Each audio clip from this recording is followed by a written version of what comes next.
ESPN 94.1 FM and AM 930 present The Drive.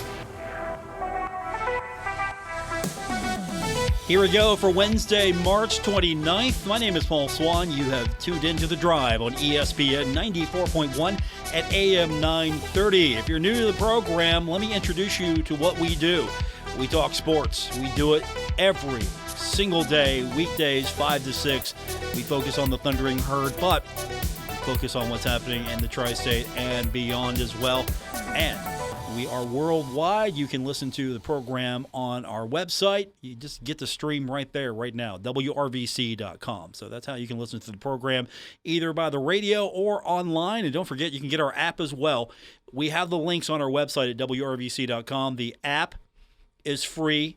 You can listen to the show through the app for your Android or your iOS device. And if you get the app, sometimes I'm going to ask you for shout-outs, and that'll be an opportunity for you to record a question, a comment, a statement, and send that to me. And other times you might want to listen to the podcast. You missed the show, so the app's got you covered. So that's a sort of a brief introduction of who we are, what we do, how you can listen. Let's get into the things you want to hear about today, and that's what's happening today. Where do we start? I've got comments today from Marshall's new defensive coordinator. So we're going to do that here in just a few minutes. We'll also hear from Coach Huff because Lance Guidry is no longer running the show there. So we'll do that. Also, I think we need to talk about how, honestly, basketball season has belonged to Conference USA. Can you believe Charlotte wins the CBI and the NIT is going to be won by Conference USA as well? Can you believe this? NIT yesterday. UAB beat Utah Valley 88-86 in overtime. And also, North Texas beat Wisconsin 56-54. So the Blazers and the Mean Green in the NIT title game tomorrow night, we've got that for you late night here on ESPN 94.1 and AM 930. Can you believe that Conference USA won one tournament that Marshall wasn't interested in? Conference USA is about to win the conference is really smoking right now. Conference USA is going to win the NIT. If you're Conference USA right now, I'm sure the future might be a little murky, but you're feeling good right here because CBI, Charlotte, NIT, either North Texas or UAB, and let's be honest, FAU isn't really a long shot for winning the national championship. There is a legitimate possibility that FAU could win the NCAA tournament. And you're thinking to yourself, wait a minute. Marshall was just in that league. And Marshall's been able to compete with Charlotte. Marshall has been able to compete with UAB in North Texas. It's been back and forth. There have been successes and failures. Marshall has definitely had its fair of success against FAU. One just won a CBI title in Charlotte. One's about ready to win the NIT title, either UAB or North Texas. And FAU's in the Final Four, possibly playing for a national championship. Conference USA might look different in the future, but you know what? All those NCAA units coming in, that's going to be nice for the league. All those trophies coming into the conference, that's going to be pretty good. Conference USA is about ready to own basketball, or it owns college basketball. I mean, it's been an amazing March for Conference USA. And then here's the Sun Belt. First round exit for Southern Miss in the NIT. Then you have, unfortunately, a first-round exit for Louisiana and the NCAA tournament. None of the other tournaments even got a look for all intent and purposes, no other Sun Belt team really had a shot or a desire to go to the CBI. So here we are talking about Conference USA basketball and what has been a crazy March. They don't call it March Madness for marketing purposes. It has absolutely been insane. So that leaves you with the question, what's Marshall got to do? What does Marshall need to do as a basketball program to get back to playing for conference championships consistently, getting into the NCAA tournament on a regular basis, and maybe getting lucky and putting it all together? And you know what? Maybe we're talking about Marshall being the first Sun Belt team to make it to the Final Four. Texter writes in and says, imagine if FAU won the whole dang thing. I'd take my herd over any of the CUSA teams in all three tournaments, though. I'm optimistic. Let's entertain this for a second. Does Marshall beat Charlotte for the crown, for the CBI crown? If it's Marshall versus Charlotte, does Marshall win against Charlotte? For the NIT, does Marshall beat North Texas? Does Marshall beat UAB for the crown? For the NCAA tournament champion, the national champion, does Marshall beat FAU for the title? It's a heavyweight fight. All the marbles on the line. Does Marshall beat FAU? Here's the thing. If this was last year, I'd say, yeah, Marshall beats FAU. No problem. Marshall's got that. No problem. This year, FAU has done an amazing job. Absolutely turned that program around. And they're playing Dan D'Antoni ball. They look good at it. They've been successful. And honestly, I'm here for disruption in the NCAA tournament. I'm here for it. I'm here for a conference like Conference USA winning the NCAA tournament to prove why, once and for all, why the NCAA tournament, with all its flaws still, gives teams like FAU an honest shot at this. Programs like FAU have an honest shot at this any given year. You don't have this type of opportunity in college football. You don't have that honest shot. This is it. Everybody has a clear path to the NCAA tournament. You win your conference tournament. However your league awards the bid, you have the opportunity to go get that bid. So you have an opportunity. Marshall has the same opportunity every year to go to the NCAA tournament.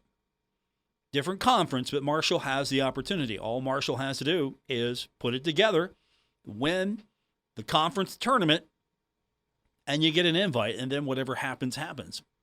So I'm here for it. I can't wait to see the reaction if FAU wins it. The college landscape. That's what I'm curious in. No, there's talk of adding teams to the tournament. I don't know if I'm here for that. I think as it stands right now, 64 was a good number for me. And then, of course, you have the play-in games. I'm not here for the play-in games. I get it. The way those are structured, sometimes I don't agree with. I think if you win a conference tournament, you should not play in the play-in game.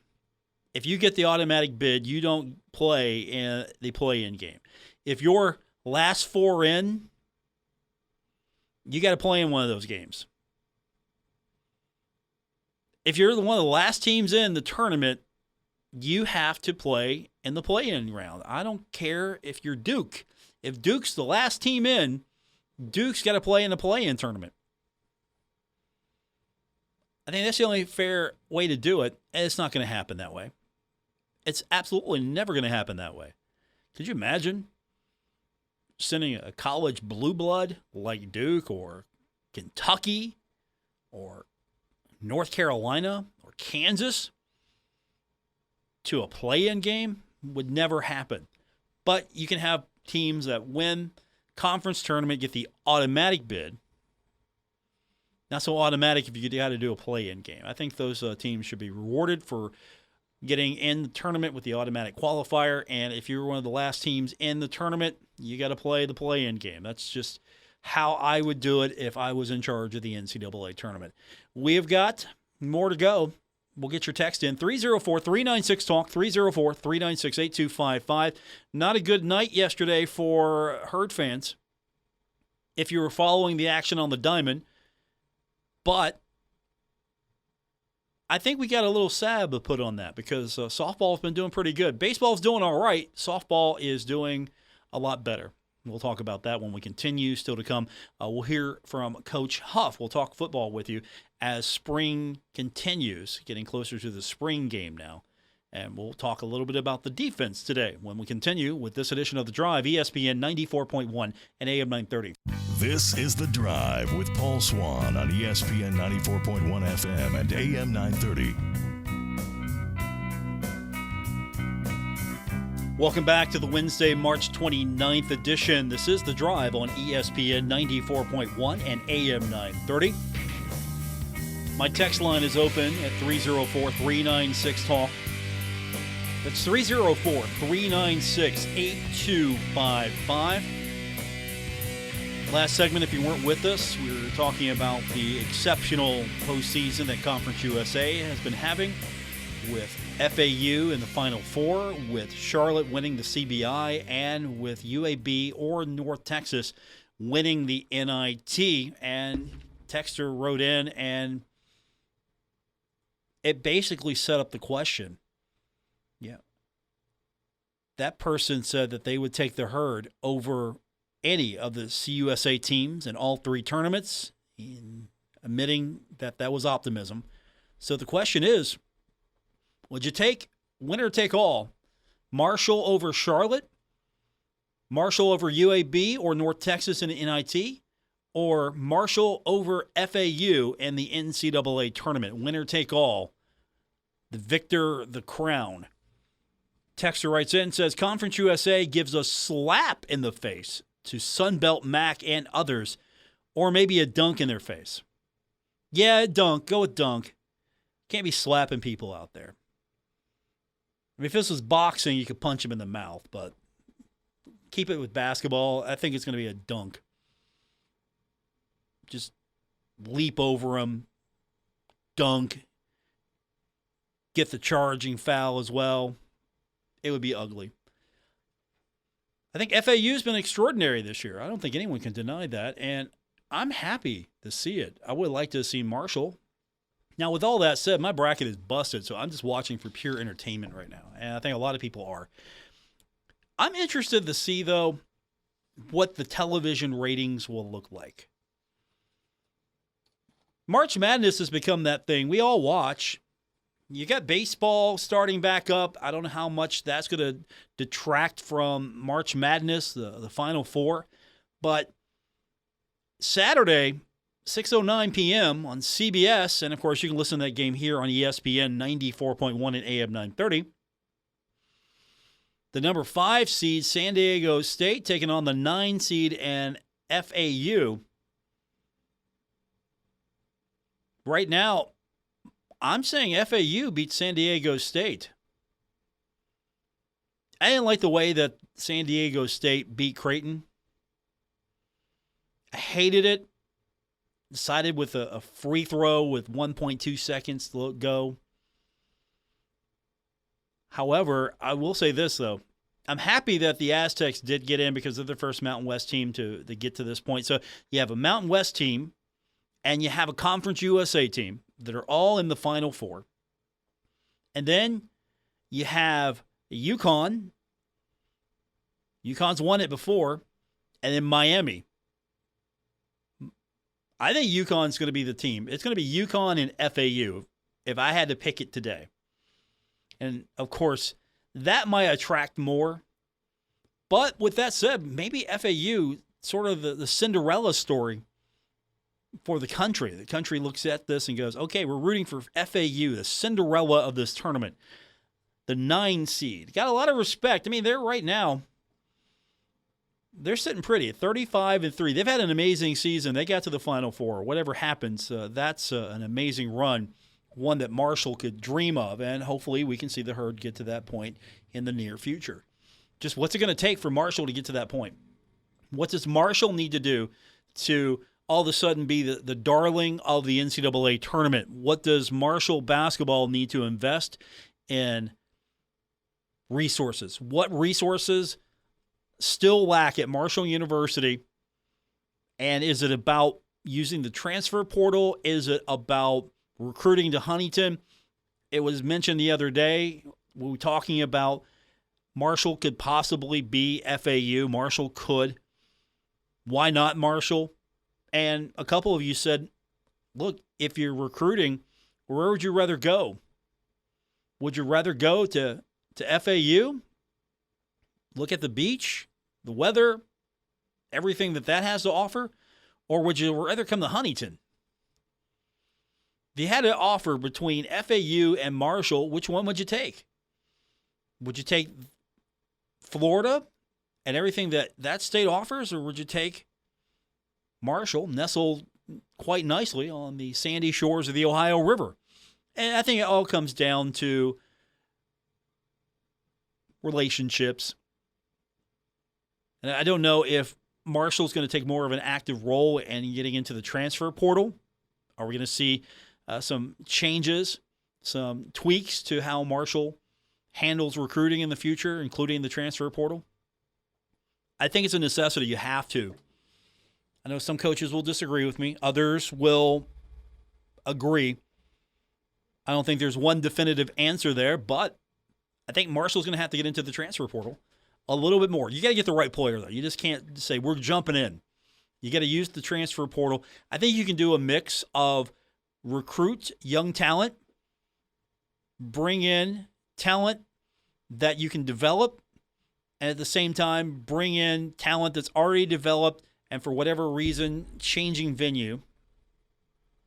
And I don't think that's necessarily a bad mixture. I don't want to see a team where you have all transfer portal players. And I don't know, in this day and age, you can see a team now that has all recruited players.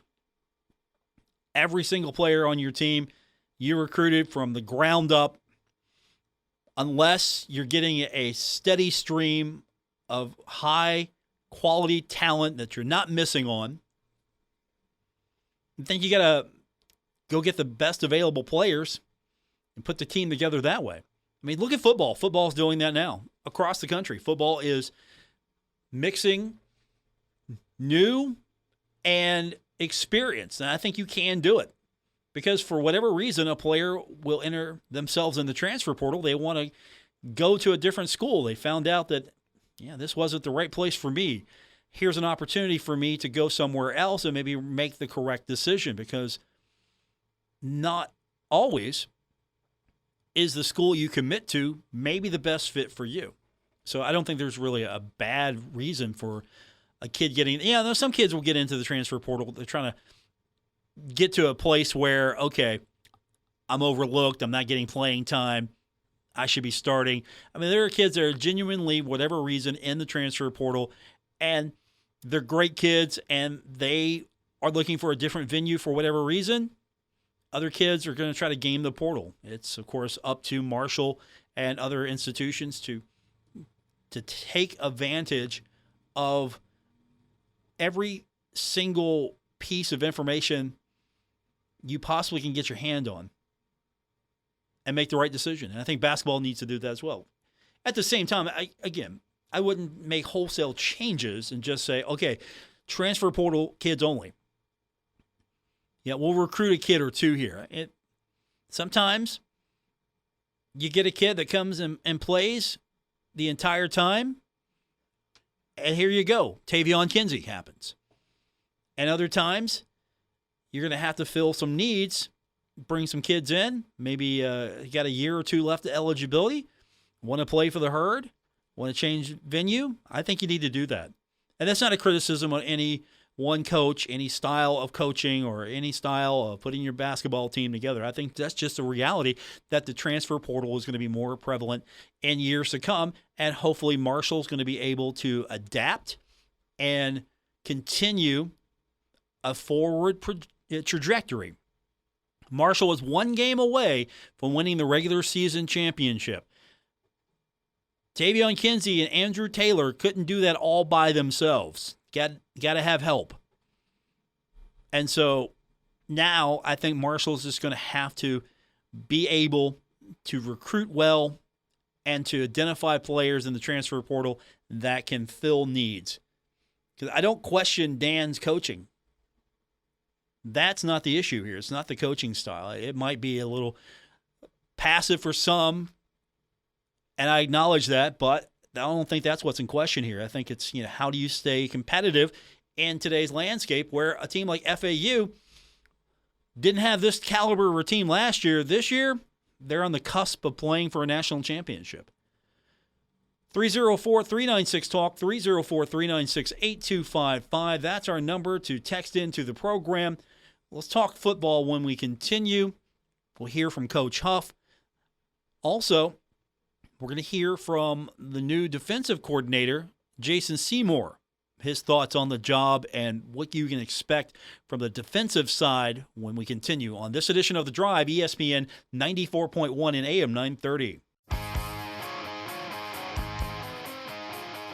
This is The Drive with Paul Swann on ESPN 94.1 FM and AM 930.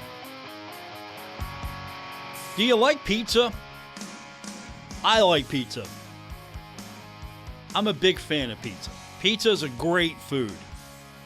We've got great local pizza eateries around the tri-state. I have my favorites. I'm sure you have yours. I like pizza better than hot dogs, so I know hot dogs get a lot of pop around here, but I'm going to say it's pizza. Pizza is my preferred food here of the two, of the local eateries. I'm more apt to go get a local pizza. You know, the chains have nice pizzas as well. Don't get me wrong. Sometimes I need a hot and ready. Go get a $5. Well, they're not $5 anymore, but you get my point. I like pizza, and apparently Coach Huff likes pizza as well. He's a big fan of pizza. So much so, he's hired Papa John's, I think is what he said. He used to have Pizza Hut in the defensive side of the building. Apparently, Lance Guidry was Pizza Hut. Now, Marshall has went out, got a new pizza company, and Jason Semore. I like Pizza Hut. I like Papa John's. It's all pizza. And apparently, Coach Huff likes pizza as well. As he talked about, he's trying to describe how he made the hire, what he was looking for, and he was looking for pizza. He didn't want to get the same pizza. You lose Lance Guidry. You don't want to go out and rehire Lance Guidry. You want to bring someone else in, same food group, but you're bringing someone with different qualifications or, I don't know, different flavor of pepperoni. Here's what Coach Huff had to say. Whenever you replace a coach, you have to be mindful that you're not replacing a coach, if that makes sense. I'm not looking for Jason Semore to come in here and be Lance Guidry.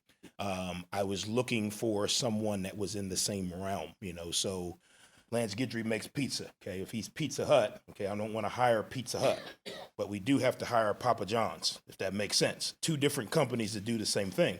I think if you try and hire someone to do what Lance did, I don't think that's fair to whoever you hire. There's a lot of guys, some guys on the staff that, were qualified, But, again, when you force someone to be someone else, I don't think that's ever fair. Lance Guidry coached his defense from the time he's been coaching, so there's things that he went through 10 years ago that makes him do some things now that he may not do. Well, that person, if you just replace someone, just move someone into that seat, Well, that person wasn't there 10 years ago that made him say, well, we're not calling this defense versus this. But from a holistic standpoint, we've recruited to a certain frame of defense. So you wanted someone that was in that same frame or same family, but also had the confidence, also had the experience to come in and understand, okay, hey, this is what we did really, really well last year. Okay, well, did we do it well because it was part of the scheme, or did we do it well because we had a good player? So Marshall went out and got Papa John's, and I'm okay with that. I like Papa John's. Coach talked about the resume of Semore, what he brings, what he's able to do.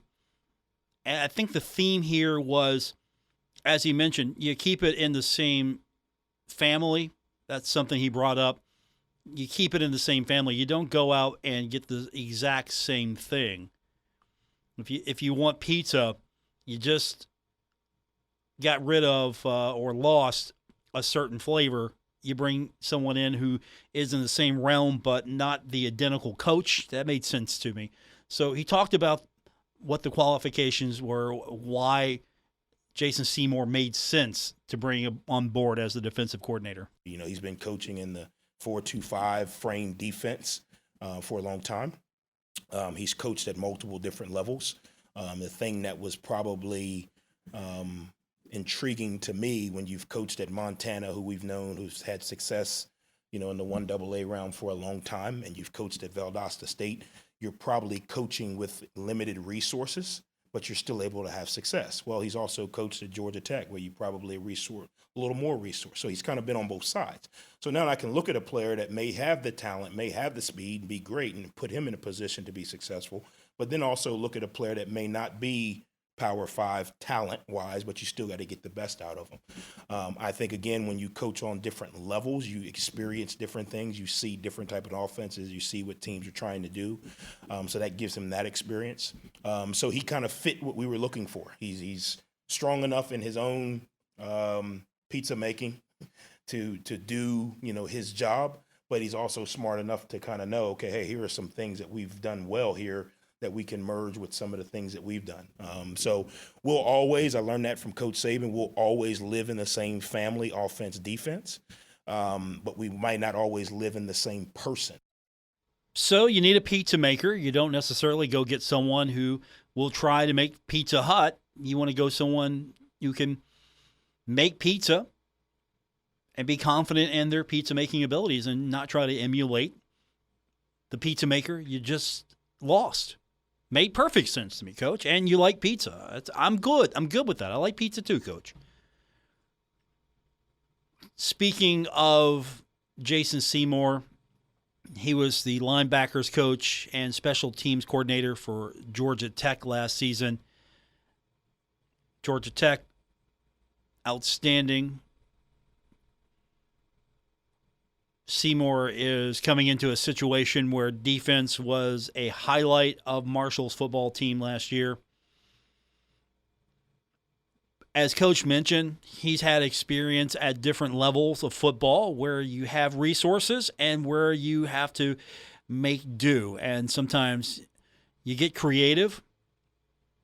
I mean, necessity is the mother of all invention. I know it's cliche to say that, but it's true. If you're having success somewhere where you're not necessarily flush with resources and you're still finding success, you're getting the job done. And so the question was asked of Coach Semore, how has his previous experiences, how has that resume prepared him for the job here at Marshall University? Experience always helps. So when you've been in the situation multiple times, you kind of learn. You learn as you walk through the door what's important and what's not important. You know, over the years, I've learned as a coach that it's more about the players than it is you. When I was a young coach, I thought it was about, you know, my scheme and how smart I am and what I bring to the table, and I'm going to do this and I'm going to do that. But really, it's about the guys that are sitting in the room. What they're comfortable with, those kind of things. When I interviewed during this process, I feel like me and Coach Huff hit it off immediately because of the way I see the game and because of the way I see player development, you know. As you go from stop to stop, you realize that You realize that every team is different in their own right. Every area of the country is different.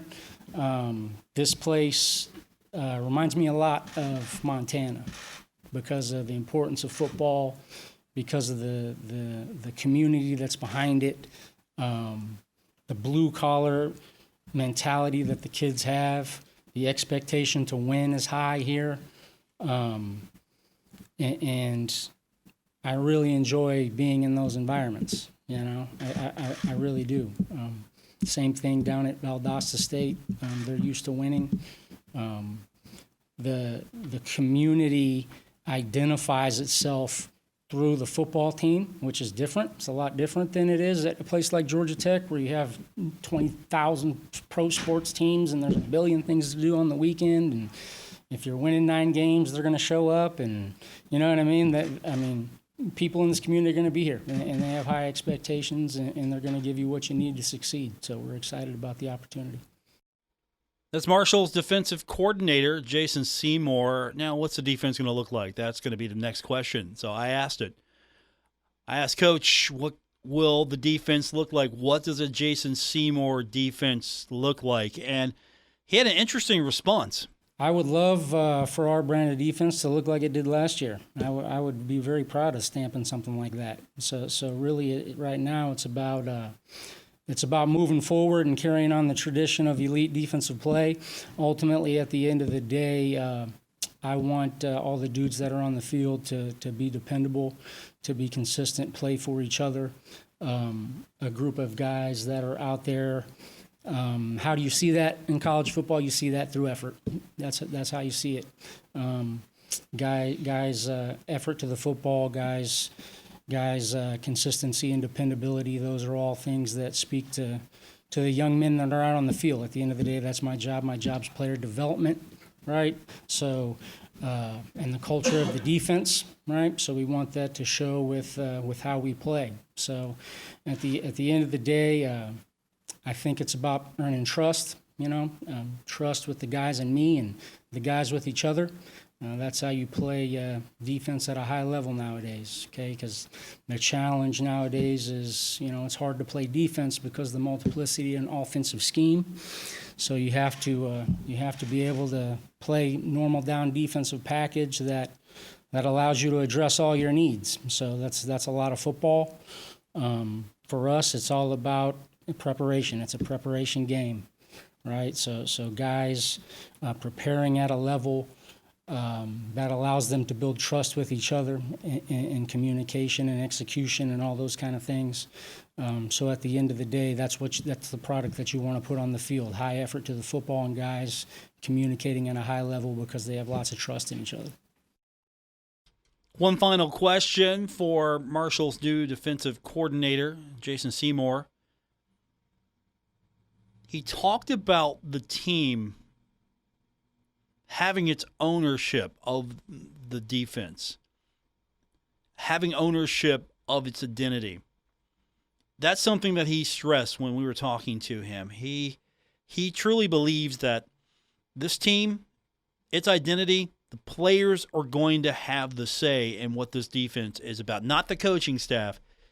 It's going to be the players, how well they work with the coaches and how their voices are heard. And honestly, if this is a rough and tough group, that should show. If this is a precision group, this is show. If they're a finesse group, I think if the players have more ownership of what the brand of football is on the defensive side of the ball, defenses love having that identity of being a brick wall or being able to get to the ball or stop the other side. I mean, they're proud of that. And I think that was sort of the vibe I was getting when Semore was talking about the team having ownership of its identity. At the end of the day, it's their defense. I don't get to step between the white lines. They'll have a lot of ownership in terms of how far we go as a unit. I go out of my way to empower them to understand that. I go out of my way to empower them and give them a voice with the other guys on the team. Us as coaches, we always have a lot of X's and O's coaching points, right? The X's and O's only take you so far. A lot of the times the scheme and the execution piece, it's not always perfect, but on our side of the ball in defense, you can overcome those things with how hard you play. So I'm going to lean on those guys heavily to be a voice for that, to continue to uphold the standards and the tradition that we have on the defensive side of the ball. Really, it's my job to manage those things. It has to come from them. It has to be important to them. I know it is. They've demonstrated that. Now it's up to the guys that are new in the program to buy into those things, right? So it goes beyond scheme and X's and O's and recruiting. It's about the individual dynamic with all the players on the team, right? So between me and Coach Huff, we're ultimately responsible for that. I'm responsible for that on the defensive side of the ball. He's responsible for that globally as a football team. Every year is a new year, a new team, a new set of guys, a new set of voices, a new set of leadership. So that's part of the developmental process in spring is building the consistency and the trust and giving guys the voice to say what's important to them and what they want their identity, what they want their team to look like. I have a plan for what I want the defense to look like, but it doesn't matter if the players don't buy in and the players don't believe. So they're going to be part of that process. Marshall's new defensive coordinator, Jason Semore, his comments. We will get your comments in. The text line to do so is 304-396-TALK. That's 304-396-8255. I'm checking Twitter today, too. I've got it pulled up. You can tweet at me, at Paul Swann, and I will look at all of them. I might not respond to everyone. You know who you are that is tweeting at me right now. I, however, will take all your tweets and your texts when we continue on this edition of The Drive, ESPN 94.1 and AM 930. Hi, everyone. It's Peyton. Have you signed up for the Rally for Autism? I have, and I am now working on finding people to join my team. You can now register at rallyforautism.org. Can you help make this rally the biggest ever? I hope to see you at the rally. The rally is on April 29th. The 22nd Ruth Sullivan Rally for Autism benefits the Autism Society of West Virginia, West Virginia Autism Training Center at Marshall University, and the Autism Services Center. This is The Drive with Paul Swann on ESPN 94.1 FM and AM 930. We're wrapping up today's edition of The Drive on ESPN 94.1 and AM 930. My name is Paul Swann. You have found your best hour of the day outside of, I don't know, is there a better hour? I don't think so. Let's get you caught up on what happened with the Thundering Herd yesterday. The baseball team fell 9-7 last night in Morgantown to 24th ranked West Virginia. Good effort by the Thundering Herd. Unfortunately, couldn't get the job done, so Marshall falls to 11-11. Mountaineers are 19-6. Marshall heads to Monroe, Louisiana for a 3-game Sun Belt Conference series against the Warhawks that will start on Friday. Softball team rocking its machine, 18th consecutive game that the team has won.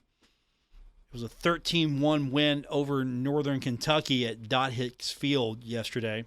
Marshall's now 28-3, 4-0 in Sun Belt play, and I'm waiting for this team to be nationally ranked. It's coming soon. You got to get a few more wins. You got some big names on the schedule still to go. But 18 wins are a new program record. The 2017 team had 17 games in a row, so 18 is the new record, and it seems it's going to grow further, it looks like. Marshall is in the midst of a 7-game homestand. Georgia State is coming into Huntington for a weekend series. Friday, 1 p.m. at the Dot. Friday, 1 p.m. at the Dot. And, of course, we've got basketball action coming up this weekend for you here on ESPN 94.1 and AM 930. But don't forget, opening days tomorrow. Pittsburgh Pirates, Cincinnati Reds, 4:10 first pitch. That game here on ESPN 94.1 and AM 930. So that means I'm watching baseball tomorrow. I'm going to be kicking back with a lot of you, I'm sure. And if you can't watch the game, we've got you covered. If you want to keep tabs on the game, you're coming home from work, you're just in the car, wherever you're at, you can listen to the Pirates and the Reds. We've got it for you. It's going to be a 4:10 first pitch. That is tomorrow here on ESPN 94.1 and AM 930. So I'm excited for that. Cleveland's in action at Seattle on Thursday. That's a late one I'm not staying up for. 10:10's first pitch. I don't know. The game's been going a little faster now. With all the tweaks to how baseball is being played, the games in spring training were a lot quicker. I think they shaved, 30 minutes off most of these games, it felt like. So, late baseball, I don't know. Get this thing over by midnight, maybe? That'd be all right. But doesn't matter. Pirates, Reds, 4:10 first pitch. Coming up tomorrow here on ESPN 94.1 and AM 930. Then I'll be back with you on Friday as we'll get your weekend set as the Final Four is here. And also, the NIT is here as well. Conference USA, already the champions of the CBI, soon to be the champions of the NIT, and could be the overall champions with FAU in the Final Four. Are you kidding me? Are you kidding me? Conference USA. Conference USA, the league that a lot of you made fun of. Of course, this is not going to be the Conference USA of next season. Still pretty good for the league that Marshall had to get out of quickly after all the other good teams found a landing spot in the American. That's going to do it for this edition. Thanks for tuning in. Always find me on Twitter at Paul Swann. We podcast the show as well. You can find it on Apple Podcast or wherever you get your podcast. And while you're at it, if you would hit the follow button, that means the podcast will come to you and you can listen to it anytime you're ready to go. Thanks for tuning in to The Drive on ESPN 94.1 and AM 930. Have a great night, everyone. I'll talk to you again on Friday. Until then, good night.